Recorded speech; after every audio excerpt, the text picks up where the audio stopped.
1947 से 2023 तक जटिल, दुखद इजरायली फिलिस्तीनी संघर्ष की याद दिलाना।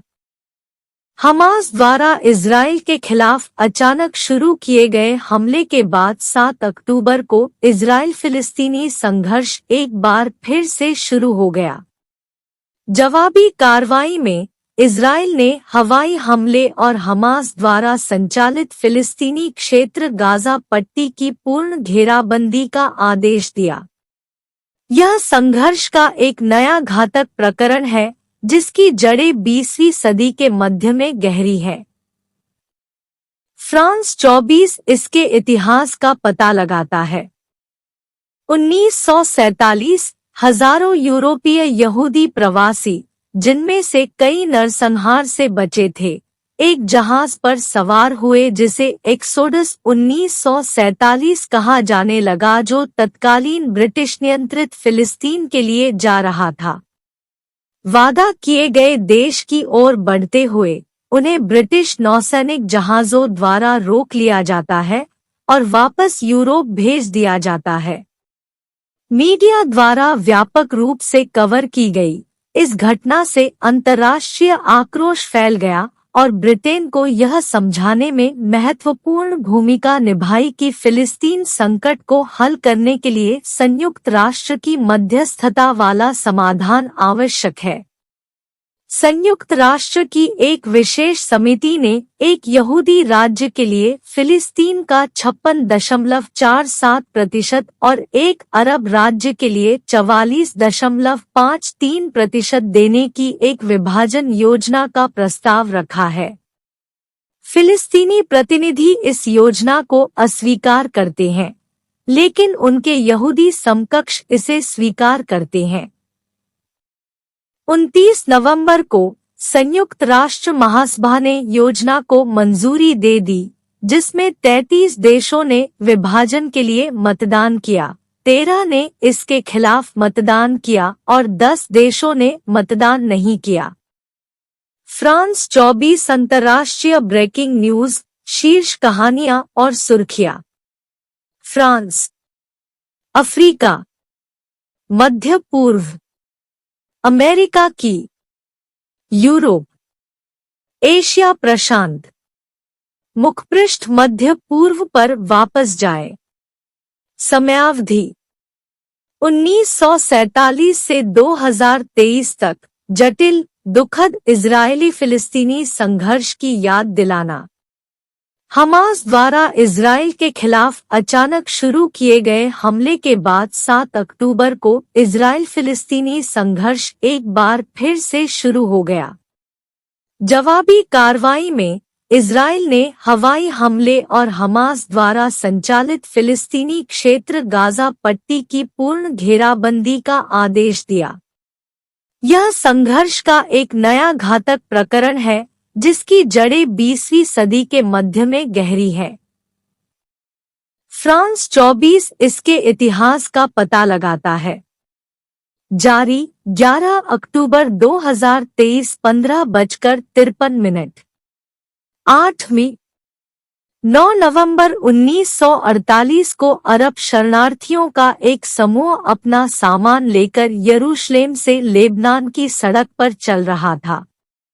9 नवंबर 1948 को अरब शरणार्थियों का एक समूह अपना सामान लेकर यरूशलेम से लेबनान की सड़क पर चल रहा था।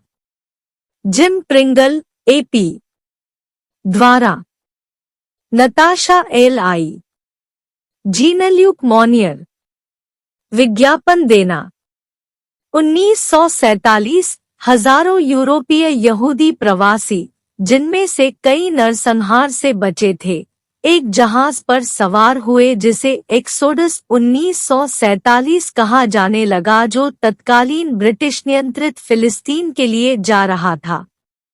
वादा किए गए देश की ओर बढ़ते हुए उन्हें ब्रिटिश नौसैनिक जहाजों द्वारा रोक लिया जाता है और वापस यूरोप भेज दिया जाता है। मीडिया द्वारा व्यापक रूप से कवर की गई इस घटना से अंतर्राष्ट्रीय आक्रोश फैल गया और ब्रिटेन को यह समझाने में महत्वपूर्ण भूमिका निभाई कि फिलिस्तीन संकट को हल करने के लिए संयुक्त राष्ट्र की मध्यस्थता वाला समाधान आवश्यक है। संयुक्त राष्ट्र की एक विशेष समिति ने एक यहूदी राज्य के लिए फिलिस्तीन का 56.47% और एक अरब राज्य के लिए 44.53% देने की एक विभाजन योजना का प्रस्ताव रखा है। फिलिस्तीनी प्रतिनिधि इस योजना को अस्वीकार करते हैं, लेकिन उनके यहूदी समकक्ष इसे स्वीकार करते हैं। 29 नवंबर को संयुक्त राष्ट्र महासभा ने योजना को मंजूरी दे दी, जिसमें 33 देशों ने विभाजन के लिए मतदान किया, 13 ने इसके खिलाफ मतदान किया और 10 देशों ने मतदान नहीं किया। 1948 से 14 मई को इजराइल के पहले प्रधानमंत्री डेविड बेन-गुरियन ने सार्वजनिक रूप से स्वतंत्रता की उद्घोषणा पढ़ी। यह घोषणा, जो अगले दिन से प्रभावी होगी, फिलिस्तीन पर ब्रिटिश शासनादेश की समाप्ति से एक दिन पहले आती है। संयुक्त राष्ट्र के अनुसार यहूदी राज्य ने मैंडेट फिलिस्तीन के 77% क्षेत्र पर कब्जा कर लिया है। फिलिस्तीनियों के लिए यह तारीख नकबा का प्रतीक है, वह आपदा जो उनके बाद के विस्थापन और बेदखली की शुरुआत करती है। दिर यासीन जैसे गांवों में नरसंहार की खबर सुनकर हजारों फिलिस्तीनी मिस्र, लेबनान और जॉर्डन के क्षेत्र की ओर भाग गए। मिस्र, सीरिया, लेबनान, जॉर्डन और इराक की सेनाओं ने इजराइल पर हमला कर दिया, जिससे 1948 में अरब-इजराइल युद्ध शुरू हो गया। अरब सेनाओं को खदेड़ दिया गया, युद्धविराम की घोषणा की गई और नई सीमाएं इजराइल के लिए अधिक अनुकूल खींची गई। जॉर्डन ने वेस्ट बैंक और पूर्वी यरूशलेम पर नियंत्रण कर लिया है, जबकि मिस्र ने गाजा पट्टी पर नियंत्रण कर लिया है। 1956 मिस्र द्वारा स्वेज नहर का राष्ट्रीयकरण करने के बाद दूसरा अरब-इजराइल युद्ध या स्वेज संकट हुआ। जवाब में इजराइल, यूनाइटेड किंगडम और फ्रांस ने एक गठबंधन बनाया और इजराइल ने गाजा पट्टी और सिनाई प्रायद्वीप पर कब्जा कर लिया। अमेरिका और यूएसएसआर के दबाव में अंततः इजरायली सेना ने अपने सैनिकों को वापस ले लिया। 1959 यासर अराफात ने गाजा और कुवैत में फिलिस्तीनी संगठन फतह की स्थापना की। यह बाद में फिलिस्तीन मुक्ति संगठन PLO का मुख्य घटक बन गया। 1964 PLO बनाया गया। 1967 तीसरे अरब-इजराइल युद्ध या इजराइल और उसके अरब पड़ोसियों के बीच 6 दिवसीय युद्ध के परिणामस्वरूप मध्य पूर्व के नक्शे का नाटकीय पुनर्निर्धारण हुआ। इजराइल ने वेस्ट बैंक और पूर्वी यरूशलेम, गाजा पट्टी, सिनाई प्रायद्वीप और गोलान हाइट्स पर कब्जा कर लिया। 1973 6 अक्टूबर को योम किप्पुर के यहूदी अवकाश के दौरान मिस्र और सीरियाई सेनाओं ने इजराइल के खिलाफ आक्रामक हमले शुरू किए, जो एक नए क्षेत्रीय युद्ध की शुरुआत थी। योम किप्पुर युद्ध, जो 19 दिन बाद इजराइल द्वारा अरब सेनाओं को खदेड़ने के साथ समाप्त हुआ, के परिणामस्वरूप सभी पक्षों पर भारी क्षति हुई, कम से कम कई हजार मौतें। 1979 मिस्र के राष्ट्रपति अनवर सादात और इजरायली प्रधानमंत्री मेनकेम बेगिन द्वारा 1978 में हस्ताक्षरित कैंप डेविड समझौते के बाद वाशिंगटन में एक इजरायली मिस्र शांति समझौते पर मुहर लगाई गई। इस समझौते की शर्तों के अनुसार मिस्र ने सिनाई प्रायद्वीप को पुनः प्राप्त कर लिया, जिसे उसने 6 दिवसीय युद्ध के बाद खो दिया था। सादात इजराइल राज्य को मान्यता देने वाले पहले अरब नेता बन गए। 1982 रक्षा मंत्री एरियल शेरोन के नेतृत्व में इजरायली सैनिकों ने ऑपरेशन पीस ऑफ गैलिली नामक एक विवादास्पद सैन्य मिशन में पड़ोसी लेबनान में धावा बोल दिया। ऑपरेशन का उद्देश्य दक्षिणी लेबनान में फिलिस्तीनी गुरिल्ला ठिकानों को मिटाना है, लेकिन इजरायली सैनिक लेबनान की राजधानी बेरूत तक पहुंच गए हैं। अराफात के तहत पीएलओ के बाद के रूट ने लेबनान में फिलिस्तीनी शरणार्थी शिविरों को अनिवार्य रूप से रक्षाहीन बना दिया है। 16 से 18 सितंबर तक इजराइल से संबंध रखने वाले लेबनानी ईसाई फलांगिस्ट मिलिशियामेन ने बेरूत में सबरा और शतीला के शिविरों में प्रवेश किया और एक क्रूर नरसंहार को अंजाम दिया जिसने अंतर्राष्ट्रीय समुदाय को झकझोर कर रख दिया। नरसंहार एक इजरायली जांच का विषय जिसे लोकप्रिय रूप से कहाने आयोग कहा जाता है, बाद में शेरोन को रक्षा मंत्री के रूप में अपनी नौकरी से हाथ धोना पड़ा। 1987 गाजा में फिलिस्तीनी शरणार्थी शिविरों में विद्रोह वेस्ट बैंक तक फैल गया, जिससे पहले फिलिस्तीनी इंतिफादा अरबी में विद्रोह की शुरुआत हुई। पत्थरों के युद्ध का उपनाम पहला इंतिफादा 1993 तक चला, जिसमें 1000 से अधिक फिलिस्तीनी लोगों की जान चली गई। इजराइल की सैन्य शक्ति के खिलाफ पथराव करने वाले फिलिस्तीनी प्रदर्शनकारियों की छवि फिलिस्तीनी संघर्ष का प्रतीक बनती है। इसी विद्रोह के दौरान मिस्र के मुस्लिम ब्रदरहुड की विचारधारा से प्रभावित हमास का भी जन्म हुआ। शुरू से ही इस्लामी आंदोलन सशस्त्र संघर्ष का पक्षधर है और इजरायली राज्य की किसी भी वैधता को सिरे से खारिज करता है। 1993 महीनों की गहन गुप्त वार्ता के बाद यासर अराफात और इजरायली प्रधानमंत्री यित्ज़ाक राबिन ने ओस्लो समझौते पर हस्ताक्षर किए। समझौते में फिलिस्तीनी प्राधिकरण का निर्माण शामिल है, जिसे वेस्ट बैंक और गाजा का प्रशासनिक नियंत्रण मिलता है। 13 सितंबर को व्हाइट हाउस के लॉन में अराफात और राबिन ने अमेरिकी राष्ट्रपति बिल क्लिंटन की उपस्थिति में एक ऐतिहासिक हाथ मिलाया। इस कार्यक्रम को दुनिया भर में 400 मिलियन से अधिक टीवी दर्शकों ने देखा। 1995 4 नवंबर को तेल अवीव में एक शांति रैली में एक यहूदी दक्षिणपंथी चरमपंथी द्वारा राबिन की हत्या कर दी गई। 1996 बेंजामिन नेतन्याहू पहली बार प्रधानमंत्री चुने गए। 2028 सितंबर को शेरोन ने दक्षिणपंथी लिकुड पार्टी के नेता के रूप में यरूशलेम के अल-अक्सा टेम्पल माउंट स्थल का दौरा करके फिलिस्तीनियों को उकसाया, जिससे दूसरे इंतिफादा की शुरुआत हुई, जिसे अल-अक्सा इंतिफादा के नाम से भी जाना जाता है। यह 2005 तक चला। 5 वर्षों में 3000 फिलिस्तीनी और 1000 इजरायली मारे गए। 2001 शेरोन को इजराइल का प्रधानमंत्री चुना गया और उन्होंने अराफात से संपर्क तोड़ दिया, जिसे बाद में रामल्लाह में उनके परिसर तक ही सीमित कर दिया गया।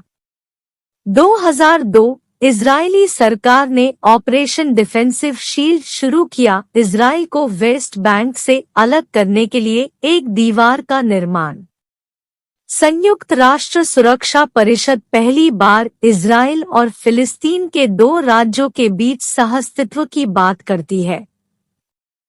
इजरायली सेना ने रामल्लाह से घेराबंदी हटा ली है। 2004 22 मार्च को हमास के सहसंस्थापक और आध्यात्मिक नेता शेख अहमद यासीन इजरायली हेलीकॉप्टर हमले में मारे गए। 8 महीने बाद 11 नवंबर को पीएलओ अध्यक्ष अराफात की लंबी बीमारी के बाद पेरिस के एक अस्पताल में मृत्यु हो गई। अराफात की मौत विवाद का विषय रही है। कुछ विशेषज्ञों का मानना है कि उनकी मृत्यु प्राकृतिक कारणों से हुई, जबकि अन्य इस संभावना के प्रति खुले हैं कि उन्हें पोलोनियम 210 का उपयोग करके जहर दिया गया था। 2005 महमूद अब्बास फिलिस्तीनी प्राधिकरण के अध्यक्ष चुने गए। 38 साल के कब्जे के बाद इजराइल गाजा से बाहर निकला। 2006 4 जनवरी को प्रधानमंत्री शेरोन को दौरा पड़ा और वह कोमा में चले गए, जिसमें वह 2014 में अपनी मृत्यु तक रहे। एहुद ओलमर्ट ने प्रधानमंत्री और शेरोन की नव स्थापित मध्यमार्गी पार्टी कदीमा के प्रमुख के रूप में पदभार संभाला। हमास ने फिलिस्तीनी क्षेत्रों में विधायी चुनावों में जीत हासिल की, जिसके कारण अमेरिका और यूरोपीय संघ ने फिलिस्तीनी सरकार को सीधी सहायता रोक दी।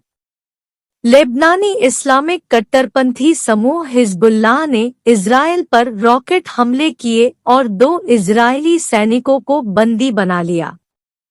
इजराइल ने बलपूर्वक जवाबी कार्रवाई की और कई नागरिक, मुख्य रूप से लेबनानी, मारे गए। युद्ध को व्यापक रूप से इजराइल में विफलता के रूप में देखा गया, जिसके कारण ओलमर्ट को इस्तीफा देने के लिए कहा जाने लगा। 2007 हमास और फतह बलों के बीच महीनों तक चली आंतरिक सैन्य लड़ाई के बाद हमास ने गाजा पर कब्जा कर लिया। 2008 27 दिसंबर को इजराइल रक्षा बलों IDF ने गाजा पर एक आश्चर्यजनक हमला किया, जिसमें एक दिन में 200 से अधिक लोग मारे गए। कुछ ही समय बाद IDF ने गाजा पर 2 सप्ताह तक चलने वाले जमीनी आक्रमण को अंजाम दिया। संयुक्त राष्ट्र की एक रिपोर्ट ने निष्कर्ष निकाला कि इजराइल और हमास दोनों ने संघर्ष के दौरान युद्ध अपराध किए। 2009 18 जनवरी को इजराइल और हमास ने एकतरफा युद्धविराम की घोषणा की, जिससे 22 दिनों की लड़ाई समाप्त हो गई, जिसमें 1300 से अधिक फिलिस्तीनियों के साथ साथ 13 इजरायली भी मारे गए। 2011 27 मार्च को इजराइल ने आयरन डोम नामक एक एंटी-रॉकेट मिसाइल रक्षा प्रणाली तैनात की, जो देश को गाजा से नियमित रूप से दागे जाने वाले कम दूरी के रॉकेटों को रोकने की अनुमति देती है। 2012 इजरायली सेना ने 14 नवंबर को एक हवाई हमले में हमास के शीर्ष कमांडर अहमद अल-जाबरी को मार डाला और इसके बाद 8 दिवसीय अभियान में और हमले किए, जिसके दौरान हमास ने पहली बार यरूशलेम पर रॉकेट दागकर जवाबी कार्रवाई की। 130 से अधिक फिलिस्तीनियों के साथ साथ 5 इजरायली भी मारे गए। 2014 जून में वेस्ट बैंक शहर हेब्रोन के पास 3 इजरायली किशोरों का अपहरण कर उनकी हत्या कर दी गई। इजरायली अधिकारियों ने इस घटना के लिए हमास को दोषी ठहराया और 8 जुलाई को गाजा पर कई हवाई हमले किए, जिससे 7 सप्ताह की अवधि में हमास के साथ रॉकेट हमले का आदान प्रदान हुआ। इजरायली मिसाइल हमलों के परिणामस्वरूप गाजा में 2200 से अधिक फिलिस्तीनियों की मौत हो गई। 2018 30 मार्च को हजारों फिलिस्तीनियों ने गाजा पट्टी में इजरायली सीमा के पास इजरायल द्वारा एन्क्लेव की नाकाबंदी का विरोध करने के लिए रैली की। कई महीनों तक प्रदर्शन चलते रहते हैं।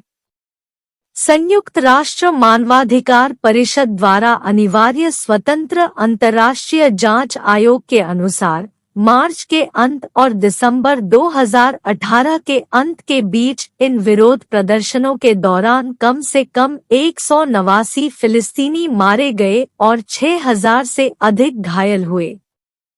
2021 कई हफ्तों के बढ़ते तनाव के बाद मई में यरूशलेम के अल-अक्सा मस्जिद परिसर में फिलिस्तीनी उपासकों की इजरायली पुलिस के साथ झड़प हुई।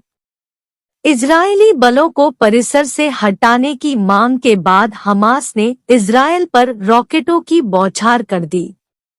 इजरायल ने गाजा पर हवाई हमलों का जवाब दिया, जिससे 11 दिनों तक संघर्ष चला, जिसके परिणामस्वरूप 200 से अधिक लोग मारे गए।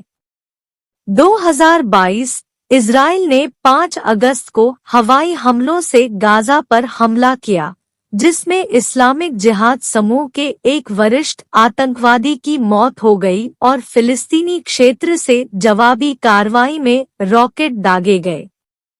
इसके बाद 3 दिनों की लड़ाई में कम से कम 40 फिलिस्तीनी मारे गए। 2023 इजरायली बलों ने 26 जनवरी को कब्जे वाले वेस्ट बैंक में एक फ्लैश पॉइंट शहर पर छापे में 9 फिलिस्तीनी इस्लामिक जिहाद बंदूकधारियों और नागरिकों को मार डाला। फिलिस्तीनी उग्रवादियों ने जवाबी कार्रवाई में 2 रॉकेट दागे, जिसके बाद इजरायल की ओर से जवाबी कार्रवाई शुरू हो गई। किसी और के हताहत होने की सूचना नहीं है। 7 अक्टूबर को हमास ने इजरायल पर एक अभूतपूर्व बहुआयामी आश्चर्यजनक हमला किया, जिसमें उसके लड़ाकों ने हवा, जमीन और समुद्र के माध्यम से कई स्थानों पर भारी किलेबंद गाजा सीमा में घुसपैठ की। इजरायली सेना गाजा पर हवाई हमले और सीमा पर सैन्य सुदृढ़ीकरण के साथ जवाब देती है।